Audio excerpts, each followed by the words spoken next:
और कोई नहीं आएगा। चांस अभी देले तो बीजेपी आएगा 10 साल, उसका बाद में जो आएगा धर्मेंद्र प्रधान तो रिजाइन दे दी सेटा आमे कहि परिबुनी। सी रिजाइन देले न देले बड़ लोकर बेटिलो नंबा नंबा छुले आमे तांको घर कथा आमे केमती कहू कि आमे तो रहलु रोड करे ना, से रहिले बिल्डिंग रे मुकामने आमर सेटा कहि परिबुनी। इलेक्शन बेले किंतु मते फोन करी कहछन्ती मु भी तांको एमती कहि ना ना आमे को दलर नुहे, आमे निर्दलीय साधारण जनता।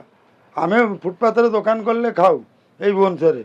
ओ बाबू आमे पांड्यान को चिन्हू ना, आमे जानू नवीन पट्टनायक ओडिशा सरकार पांड्यान आईएएस अफसर थिले, से आमर किसी ना किंतु बाबू मैंने किसी न करी दंडल गदी एमती नाचुंट नोट एमती फिकुंट क्या आमको मिलूनी खाद्य भी मिलूनी।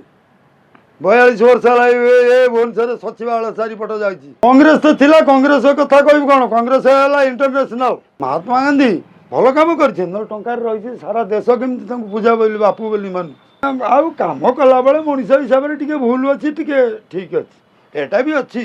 ओडिशा रे कांग्रेस सरकार आसीबो सेटा आमे कहि परिबुनी, सेटा जन समुद्र। मौसा आपण भुवनेश्वरिया? हाँ भुवनेश्वर रही 40-42 वर्ष है। फूड लाइसेंस कर 5 वर्षिया ये करके ट्रेड लाइसेंस एथरक देलेनी।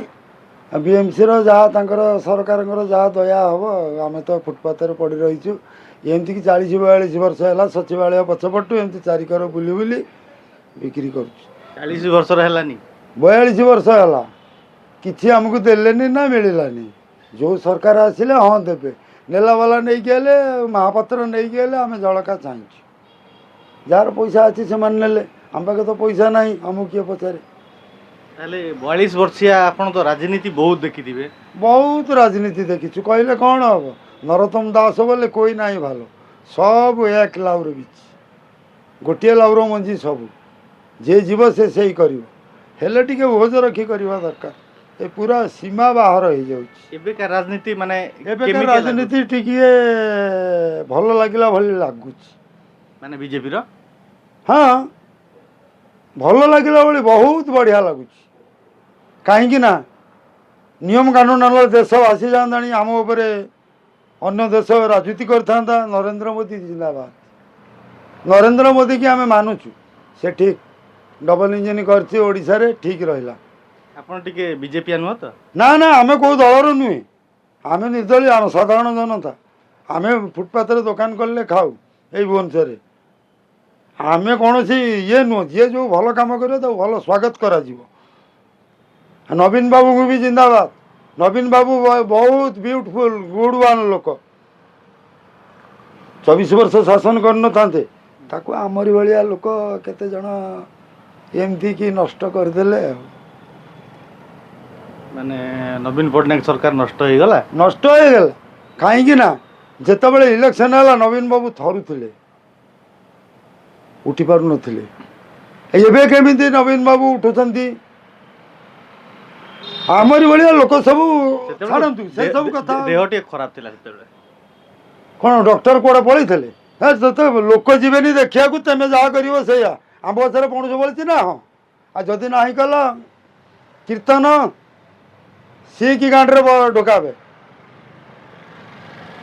से किसी कहबार ना। पांड्यान तो भल काम कर ओ बाबू आमे पांड्यान को चिन्हू ना, आमे जानू नवीन पट्टनायक ओडिशा सरकार पांड्यान आईएएस अफसर थिले, से आमर आमर किसी ना आमर नवीन बाबूटी डंगार आमे जाऊँ डंगार कौन है असुविधा कौन समझे बुझे जे डंगा थी ये से ही बुझे आ जदि से न बुझे ताले डंगार ओल्लैकी पलैब गोरतल पड़ी पलैब मु पारिबिनी आ किए चलाउछ चल एबे मोहन माझी पारुचंती आ पारुना केमिति होउछि से कोन पेट बाड़ौछि बाड़ लगे कि आश्चर्य कथा कहछ से न पारु ताको मंत्रणालय दिया जाउछि मोदी सरकार जहाँ करिबे डबल इंजिन पूरा करिसंती बुझी पारलनी कथारू से भी सरकार सत कहते लोक मानकर धारणा नहीं बुझार खाली कहे आम खाइजु सरकार मागणा चाउल देवे आमर मझे टंके टंके देले 2 कोटी लोक नौंती 2 कोटी टंका मासक नहीं गले टंका टंका नेले एमती केते वर्ष देला केते कोटी टंका देला से टंका गला कुआडे ये करे 2 रे जनता आम कि खाया न पाई छिंडा अखा टिके पाऊनु शोवाई कि बस्तार भिजुचु छिंडा जामा पैंट गांडी देखा जाऊ पैंट पिंधुचु परिश्रम करिकी किंतु बाबू माने किछि न करिकी दंडल गदी एमती नाचुंट ନୋଟ୍ ଏମିତି ଫିକୁଛନ୍ତି କାରଣ ଆମକୁ ମିଳୁନି, ଖାଦ୍ୟ ବି ମିଳୁନି। 42 ବର୍ଷ ହେଲା ଏ ଭୁବନେଶ୍ୱରରେ ସଚିବାଳୟ ଚାରିପଟ ଯାଇଛି। ଏତେ ବଡ଼ ପାର୍ଟି ଆପଣ କଂଗ୍ରେସ କଥା ଟିକେ କହିଲେନି। କଂଗ୍ରେସ ତ ଥିଲା, କଂଗ୍ରେସ କଥା କହିବୁ କ'ଣ? କଂଗ୍ରେସ ହେଲା ଇଣ୍ଟରନ୍ୟାସନାଲ ସରକାର, ତାର ସବୁ କିଛି ତା ଚାଲା ଏସବୁ ଯିଏ ଆଇଲେ ଚାଲା। କିନ୍ତୁ ମହାତ୍ମା ଗାନ୍ଧୀ କରି ଯାଇଛି। ଆଉ ମହାତ୍ମା ଗାନ୍ଧୀ ଥାନ୍ତେ ସବୁ ମହମଡ଼ିଆନ ଶାସନ ଚାଲିଥାନ୍ତା। ଏଟାକୁ ମନେ ରଖିବ। ଭଲ ଲୋକ ଥିଲେ। ଭଲ କି ମନ୍ଦ ଆମେ ସେଟା କହିପାରିବୁନି। ଆମେ ସେଟା ଭଲ କି ମନ୍ଦ ମହାତ୍ମା ଗାନ୍ଧୀ ଭଲ କାମ କରିଛନ୍ତି। ଟଙ୍କାରେ ରହିଛି ସାରା ଦେଶ କେମିତି ତାଙ୍କୁ ପୂଜା ବୋଲି ବାପୁ ବୋଲି ମାନୁ। ବାଂଲାଦେଶର ବାପୁକୁ କ'ଣ କଲେ? ଲାଷ୍ଟକୁ ବାଡ଼େଇକି ଚିହ୍ନଚତର କରିଦେଲେ। ଯାଉ ଆମ ଇଣ୍ଡିଆରେ ମହାତ୍ମା ଗାନ୍ଧୀ ଠିକ୍ କାର୍ଯ୍ୟ କରିଛନ୍ତି। ଆଉ କାମ କଲାବେଳେ ମଣିଷ ହିସାବରେ ଟିକେ ଭୁଲ ଅଛି, ଟିକେ ଠିକ୍ ଅଛି, ଏଟା ବି ଅଛି। ଓଡ଼ିଶାରେ କଂଗ୍ରେସ ସରକାର ଆସିବ? सेटा हमें कही पारिबुनी, सेटा जन समुद्र। जैसा जो ही कर्म करेगा इसको वही फल मिलेगा। काम नहीं करेगा तब होगा नहीं, किसी से होगा नहीं, और कोई नहीं आएगा। अभी बीजेपी आएगा 10 साल, उसका बाद में जो आएगा। माने आउ थरे आसीबो बीजेपी? बीजेपी दी 2 बार और आएगा, 1 बार नहीं 2 बार। मोदी गवर्नमेंट? मोदी गवर्नमेंट आसीबो आउ 2 थर।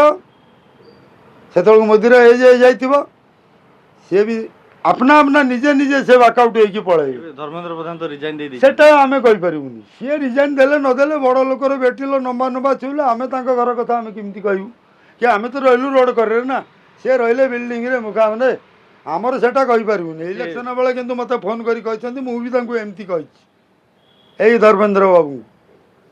से ओडिशा राजनीति करिया कथा ना जातीय राजनीति? तांको इच्छा से तो ओडिशा रे कोठी कैंडिडेट हेई नांती।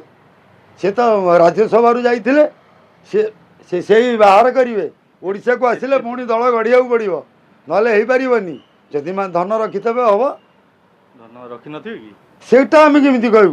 आकाश कहिया चिलिके माछ बाबू मु तो देखुची बाबू छिड़ा हेंती, मु छिड़ा हेछि, तम घरे कोन अछि मु केमि जानली? सेटा हमें कहि परिबनी। तुमको टिके चांस मिलले राजनीति आसीबो? कौन आउ चांस मिलिबो? 57 वर्ष हेलानी आउ चांस देले कौन हबो? हबो हबनी बोली माने नहीं। हाँ आम राजनीति गले जापर 15 वर्ष मझे थी कांग्रेस थिलु, जितबू ना जितबू अमक लोक कौन देला रे आम अनै देव छोड़ देनी रे हे काउ थे चाषड़ा दू आम भी एमती कही से पिला बड़ कथा आउ ता करूनी ना आउ कि करूनी आम केमी खाई बंची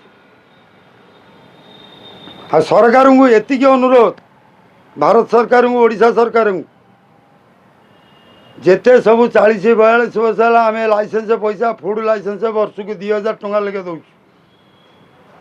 5 वर्षिया 10,000 टंका देके लाइसेंस करूँ आम एज है आम गोटे किसी व्यवस्था करेंगे एति भारत सरकार को ओडिशा सरकार को सब सरकार को मोर विनीत अनुरोध समस्त करेंगे मो एका नुहे आज्ञा जेते ओडिशावासी रहिले एमतिया होइजिवे समस्त हम मो जीवन पछे नर्क पड़ी था प्रभु जगत उदार समस्त मंगल हो 5 भाई बापर 5 पुओ जहाँ पड़ो समस्ते निय समान कलह करिवार नहीं मु एति भारत सरकार को अनुरोध करुच्ची जे आमको बीएमसी तरफ आमको स्टॉल दिया जाऊ। आपण मौसा कथा शुणुले केते ठीक केते भूल आपण कमेंट बॉक्स रे उत्तर दियंतु आ तांको दुख को माने तर्जमा करा जाऊ केमिति कोन करा हबो। भुवनेश्वर मो स्वराज G99 न्यूज।